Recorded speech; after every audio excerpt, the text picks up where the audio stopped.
Ma og tahay hordhaca kungu fuuga inuu yahay aragti guud oo ku saabsan taariikhda iyo fikradaha asaasiga ee farshaxanka dagaalka ee kungu fuug.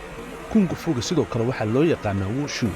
Waa mid ka mid ah dhaqamada isdifaaca ee ugu faca weyn Shiinaha, wuxuuna leeyahay taariikh qoto dheer ah. Kungu fuuga wuxuu ka soo jeedaa dhaqamada dagaalka ee Shiinaha, wuxuuna soo maray isbeddello badan oo la xiriira falsafadda, diinta iyo bulshada. waxaana laga yaabaa in la aasaasay qiyaastii 5,000 sano ka hor.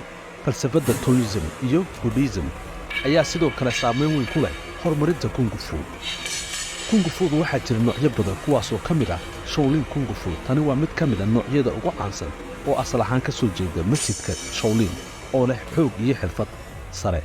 Wing Chun noocani wuxuu caan ku yahay dhaqamada gaagaaban iyo dhaqdhaqaaqyada degdega ah.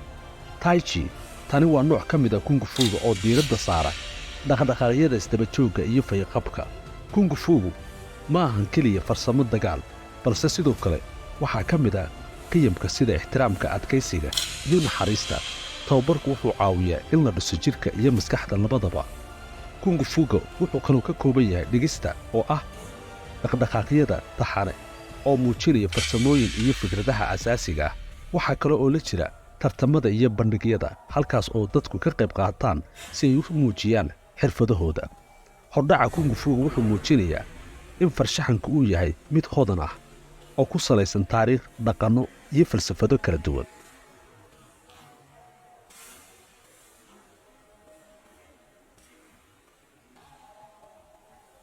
Ma og tahay hordhaca kungu fuuga inuu yahay aragti guud oo ku saabsan taariikhda iyo fikradaha asaasiga ee farshaxanka dagaalka ee kungu fuug.